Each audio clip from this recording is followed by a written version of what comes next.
Welcome to RK's Stories.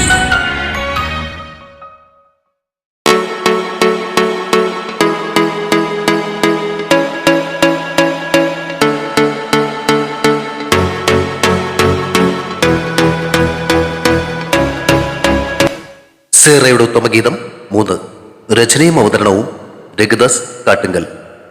12 മണി കഴിഞ്ഞു. Bus ഓടിക്കുതിച്ച് എറണാകുളത്തേക്ക് എത്തിയപ്പോ ആൻ ചരിഞ്ഞു കിടന്ന് ഊർഗം വലിച്ചു ഉറക്കത്തില്ല. ഞാൻ അന്നേ അങ്കമാലി തൊട്ട് പുറത്തേക്ക് നോക്കി കണ്ണും പിഴിച്ചിരിക്കുക. ആലപ്പുഴ വരെ പോകുന്ന വണ്ടിയാ. എങ്ങാനും ഉറങ്ങിപ്പോയാ പിന്നെ ആലപ്പുഴയിൽ നിന്നും ഇങ്ങോട്ട് അടുത്ത വണ്ടി പിടിക്കണം. പറ്റിയിട്ടുണ്ട് പണ്ടൊരിക്കൽ. എറണാകുളത്ത് ഇറങ്ങേണ്ടതിന് പകരം കോട്ടയത്ത് പോയി ഇറങ്ങി. അതിൽ പിന്നെ രാത്രി യാത്രയിൽ ഉറക്കം കുറവാ. ആലപ്പുഴയിലല്ല തിരുവനന്തപുരത്ത് പോയി ഇറങ്ങിയാലും കുഴപ്പമില്ല എന്ന മട്ടില്ല ആൻ കിടന്ന് കൂർക്കം വലിക്കുന്നത്. ഡി മതി വലിച്ചു കയറ്റിയത്, എഴുന്നേൽക്ക്. ഞാൻ അവളുടെ നടുമ്പുറം നോക്കി ഒന്ന് കൊട്ടി. എത്തിയോ? കണ്ണും തിരുമി അവൾ പുറത്തേക്ക് നോക്കുന്നുണ്ട്.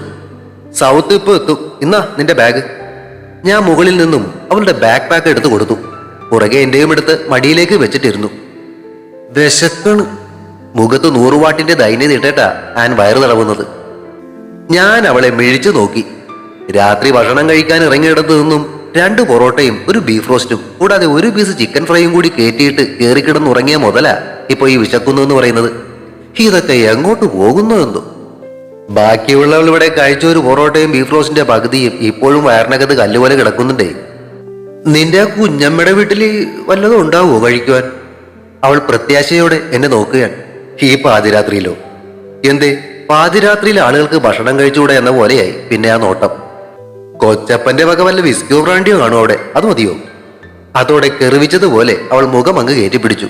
ഓ വേണ്ടായേ, ഞാൻ ഇവിടുന്ന് വല്ല ജ്യൂസും വാങ്ങി കഴിച്ചോളാം. വിശപ്പിന്റെ വിളിയിൽ വഴക്കിടുന്ന ആൻമാലാക.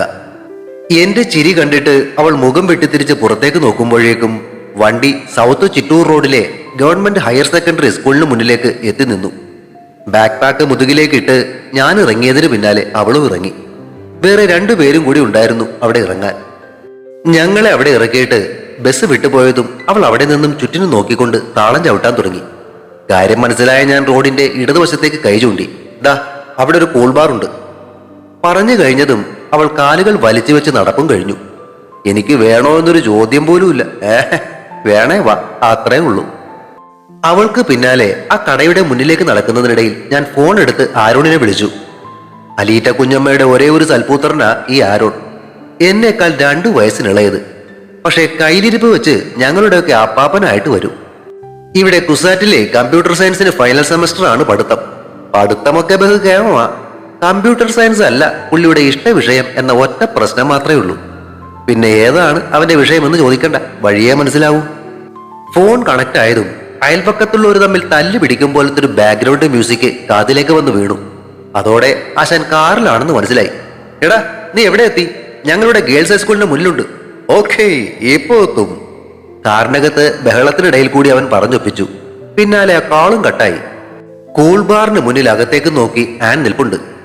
ഞാനൊരു ഷാർജ ഷേക്ക് ഓർഡർ ചെയ്തു, നിനക്ക് വേണോ? എന്നെ കണ്ടതും അവൾ ചോദിച്ചു. തലയാട്ടിയിട്ട് കടയുടെ ഒരു വശത്തേക്ക് മാറി നിന്ന് ഫോൺ നോക്കുന്നതിനിടയിലാ അല്പം അകലെ ഒരു കറുത്ത പോളോ കാർ വന്നു നിൽക്കുന്നത് ശ്രദ്ധയിൽപ്പെട്ടത്. കോ ഡ്രൈവർ സീറ്റിന്റെ വശത്തെ ഡോർ തുറന്ന് വെളുത്ത മുണ്ടും ഷർട്ടും ധരിച്ച ഒരാൾ ഇറങ്ങി വരുന്നത് കണ്ടതോടെ വീണ്ടും മൊബൈലിലേക്ക് മുഖം താഴ്ത്തി. തൊട്ടുമുന്നിൽ 2 കാലുകൾ വന്നു നിന്നു. കൂട്ടത്തിൽ ലക്ഷണം കേട്ട ഒരു ചുമയും. മുഖമുയർത്തി നോക്കിയപ്പോ ആ കാറിൽ നിന്നും ഇറങ്ങിയാൽ തൊട്ടുമുന്നിൽ നിൽക്കുന്നു. കണ്ടിട്ട് ഏകദേശം ഒരു 40 വയസ്സിനടുത്ത് പ്രായമുണ്ട്. ഞാൻ ആനിനെ നോക്കി. അവൾ അവിടെ ഷാർജ ഷേക്ക് വലിച്ചു കയറ്റിക്കൊണ്ടിരിക്കുക. ഇനി ആരോണിന്റെ കൂടെ വന്നതാവൂ? ഞാൻ വീണ്ടും ആ കാറിലേക്ക് നോക്കി. കാറ് കുഞ്ഞമ്മയുടേതല്ല. പക്ഷേ ആരോണിന്റെ കാര്യമായതുകൊണ്ട് പറയാൻ പറ്റില്ല. അവൻ നായായും നരിയായും വരും. ആരോൺ കാറിലുണ്ടോ എന്ന് ചോദിക്കാൻ നാക്ക് വളച്ചപ്പോഴേക്കും അയാളുടെ ചോദ്യം വന്നു. കിത്തുനാ? ആ ചോദ്യം കേട്ട് കാര്യം മനസ്സിലാവാതെ ഞാൻ മുന്നിൽ നിൽക്കുന്ന ആളെ വീണ്ടും നോക്കി. നമ്മുടെ ഒടുവിലുണ്ണികൃഷ്ണന്റെ പോലത്തെ ഒരു അവിഞ്ഞ ചിരിയും മുഖത്ത് ഫിറ്റ് ചെയ്തുകൊണ്ടാ ആളുടെ നിൽപ്പ്. ഇതിനെ ചാഹിയേ? എന്റെ നോട്ടം കണ്ടതോടെ ആള് വീണ്ടും ചോദിക്കുക. 1 കൊല്ലത്തോളം ഹൈദരാബാദിൽ കഴിഞ്ഞപ്പോഴേക്കും എന്നെ കണ്ട ഹിന്ദിക്കാരിയെ പോലെ തോന്നുവോ? അതാണോ ഇയാൾ ഹിന്ദി ചോദിക്കുന്നേ? ഞാൻ സ്വയം ഒന്ന് വിലയിരുത്തി. ഓക്കെയാ, മലയാളി ലുക്കൊക്കെ ഇപ്പോഴും ഉണ്ട്. एक रात के लिए आपका चार्ज कितना है? ഒരു രാത്രിക്ക് എന്റെ വില എന്താന്നല്ലേ ഈ അലവലാതി ഇപ്പൊ ചോദിച്ചത്? എന്റെ കാല് മുതലങ്ങ് പെരുത്തങ്ങോട്ട് കയറി.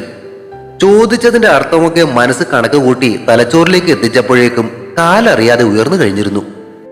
അടിവയറ്റിന് ചവിട്ടുകൊണ്ട് അയാൾ റോഡിലേക്ക് മറിഞ്ഞു വീഴുന്നതും അവിടെ നിന്നും ചാടി എഴുന്നേറ്റ് അയാൾ വന്നതിന്റെ എതിർവശത്തേക്ക് മിന്നായം പോലെ ഓടുന്നതും അയാൾ വന്ന പോളോ കാർ അവിടെയിട്ട് വളച്ച് തിരികെ പോകുന്നതുമെല്ലാം സ്വപ്നത്തിൽ എന്നതുപോലെയാ കണ്ടത്. ആൻ കടയുടെ മുന്നിൽ നിന്നും സ്ട്രോയും കടിച്ചു പിടിച്ച് എന്നെ നോക്കുന്നുണ്ട്. അവളുടെ കണ്ണുകൾ രണ്ടും ഇപ്പോ താഴേക്ക് വീഴും എന്ന മട്ടിൽ നിൽക്കുന്നു. കടയ്ക്ക് മുന്നിൽ നിന്നിരുന്ന 2-3 പേര് ഓടി എന്റെ അടുത്തേക്കെത്തി. എന്താ കൊച്ച കാര്യം, എന്തു പറ്റി? അവർ ചോദിച്ചപ്പോ അയാൾ ഓടിപ്പോയ ദിക്കിലേക്ക് ഞാൻ കൈ ചൂണ്ടി. അയാൾ എന്നോട് വൃത്തികേട് പറഞ്ഞതാ. എന്താ പറഞ്ഞതെന്ന് ഞാൻ അവരോട് പറയാൻ പോയില്ല. ഇനി എന്നെ കണ്ടാൽ അത്തരമൊരു ലുക്ക് ഉണ്ടോ എന്നൊരു സംശയം. കേട്ടപ്പോ ആ ചേട്ടന്മാർക്കൊക്കെ ബഹുരസം. നന്നായി മോളെ, ഇവന്മാരോടൊക്കെ ഇങ്ങനെ തന്നെ വേണം പെരുമാറാൻ. അഭിനന്ദനങ്ങൾ ഒരു ചൊരിഞ്ഞിട്ട് അവർ പോയപ്പോഴേക്കും ഞാൻ അടുത്തേക്കെത്തി. എന്തോന്നാടി ഇപ്പോ കണ്ടത്? നീ പാട്ട് പഠിക്കുന്നതിനൊപ്പം കരാട്ടയും പഠിച്ചിരുന്നോ? അവൾക്കപ്പോഴും അത്ഭുതമാ. അതാ ഞാനും ആലോചിക്കുന്നത്. തലചൊറിഞ്ഞുകൊണ്ട് നിൽക്കുമ്പോഴേക്കും പരിചയമുള്ള ഒരു ഹോണടി കേട്ടു. കുഞ്ഞമ്മയുടെ വീട്ടിലെ കാറാണ്. ഒരുമാതിരി ക്ലാരിനെറ്റ് പോലെയുള്ള ഒരു ഹോൺ ആരോൺ അതിൽ പിടിപ്പിച്ചിട്ടുണ്ട്. ഇതുപോലെ രാത്രികാലങ്ങളിലും പറ്റിയ അവസരങ്ങളിലുമൊക്കെ പോലീസ് ഇല്ലാത്ത സ്ഥലം നോക്കി അവൻ അത് വെച്ച് ചാമ്പാറുമുണ്ട്. അടുത്തു കൊണ്ടുവന്ന് നിർത്തിയ കാറിൽ നിന്നും വെളുക്കിച്ചിരിക്കുന്ന അവന്റെ മുഖം പുറത്തേക്ക് നീണ്ടു. പക്ഷെ ആ ചിരിയും നോട്ടവും എന്റെ നേർക്കല്ല കേട്ടോ, തൊട്ടടുത്ത് നിൽക്കുന്ന ആനിന്റെ നേർക്ക. ഇപ്പോ നിങ്ങൾക്ക് മനസ്സിലായി കാണും അവന്റെ ഇഷ്ട വിഷയം ഏതെന്ന്. എവിടെ പോയി കിടക്കുമായിരുന്നു എത്ര നേരം? എന്റെ അലർച്ച കേട്ട് തിളച്ച വെള്ളം മുഖത്ത് വീണതുപോലെ അവന്റെ ചിരി അങ്ങ് ഓടിപ്പോയി. എന്ത് ചെയ്, ഞാൻ വൈകിയില്ലല്ലോ. വിനയ കുലീനനായിട്ടാ പറച്ചില്. ഇതുപോലെ വല്ലപ്പോഴും നമ്മുടെ റേഡിയേറ്റർ തിളക്കുമ്പോൾ മാത്രമേ ചെക്കൻ ഡീസന്റ് ആകൂ. അല്ലാത്തപ്പോഴൊക്കെ എടിപൊടി വിളിയാ. നീ വൈകിയത് കാരണേ ഒരുത്തരിപ്പോ ഞങ്ങളുടെ അടുത്തൊന്ന് വൃത്തികേട് പറഞ്ഞിട്ട് പോയതേ ഉള്ളൂ. മുതുകിലിട്ടിരുന്ന ബാക്ക് പാക്ക് അവന് നേരെ വലിച്ചെറിഞ്ഞും കൊണ്ട് ഞാൻ രോഷം പ്രകടിപ്പിച്ചു. ആരാടിയത്? എവിടെ അവൻ? ഡോർ തുറന്ന് മുഷ്ടി ചുരുട്ടിക്കൊണ്ട് അവൻ ചാടി ഇറങ്ങി. ആത്മരോഷം. ആനിനെ പോലെ ഒരുത്തി കൂടെ ഉള്ളപ്പോ അവനതല്പം കൂടുമെന്ന് അറിയാവുന്നത് കൊണ്ട് തന്നെ ഞാനൊന്ന് പുച്ഛിച്ചിട്ട് ആനിന് കയറാൻ വേണ്ടി പിന്നിലെ ഡോർ തുറന്നു കൊടുത്തു. അയാളിപ്പോ അയാളുടെ വീട്ടിലെത്തി കാണും, നീ വണ്ടി എടുത്തേ. ദേഷ്യം ഇപ്പോഴും പോയിട്ടില്ല എന്നതുപോലെ അകത്തേക്ക് കയറിയിട്ട് ഞാൻ ആ ഡോർ ശബ്ദത്തോടെ വലിച്ചടച്ചു. ഇവൾ ഇതിനും മാത്രം ഷോ ഇറക്കുന്നത് എന്തിനാണെന്ന് മനസ്സിലാവാത്തതുപോലെ ആൻ പിന്നിലിരുന്നു കൊണ്ട് ഏന്തി വലിഞ്ഞ് നോക്കുന്നുണ്ട്. അവൾക്കറിയില്ലല്ലോ എന്റെ കൂടെ ഇരിക്കുന്ന നത്തോലിയുടെ തനിക്കൊണം. അല്പം ദേഷ്യം കാണിച്ചാൽ അവൻ അടങ്ങി ഒതുങ്ങി ഇരുന്നോളും. ഇല്ലേ, വീട്ടിലെത്തും മുന്നേ അവൻ ചിലപ്പോ ഇവളെ പ്രപ്പോസ് ചെയ്ത് കളയും. അതാ മുതല്. ഇത് തൽക്കാലത്തേക്കൊരാശ്വാസം മാത്രം. 2 ദിവസം ഇവിടെ നിൽക്കുമ്പോഴേക്കും എന്താകുമെന്നത് കണ്ടറിയണം. കൂടുതൽ സംസാരിക്കാൻ നിൽക്കാതെ ഞാൻ സീറ്റിലേക്ക് ചാരി കിടന്നപ്പോ അവൻ തിരികെ കാറിനകത്തേക്ക് കയറി. പിന്നിലേക്ക് നോക്കി ഒന്ന് ഇളിച്ചു കാട്ടിയിട്ട് അവൻ കാർ സ്റ്റാർട്ട് ചെയ്തു. അവൻ ഓടിയത് നന്നായി, ഇല്ല ഞാൻ കാണിച്ചു കൊടുത്തേനെ. നോട്ടവും പറച്ചിലും അപ്പോഴും പിന്നിലേക്കാ. പൂവ ഉണ്ട. ഞാൻ പിറുപിറുക്കുമ്പോഴേക്കും ആ മ്യൂസിക് വീണ്ടും തല്ലി അലച്ചുകൊണ്ട് കാറിൽ നിറഞ്ഞു. തുടരും. സേറയുടെ ഉത്തമ ഗീതം അടുത്ത ഭാഗം ഉടൻ പ്രതീക്ഷിക്കുക. സബ്സ്ക്രൈബ് ചെയ്യാത്തവരുണ്ടെങ്കിൽ ദയവായി സബ്സ്ക്രൈബ് ചെയ്ത് സപ്പോർട്ട് ചെയ്യണേ. കഥയ്ക്ക് അഭിപ്രായങ്ങളും ലൈക്കുകളും ഹൈപ്പും ഒക്കെ നൽകുന്നതിനോടൊപ്പം തന്നെ കഥയുടെ ലിങ്ക് കഴിയുന്നവർക്കൊക്കെ ഒന്ന് ഷെയർ ചെയ്ത് കൂടി കൊടുത്തേക്കണേ. Thank U.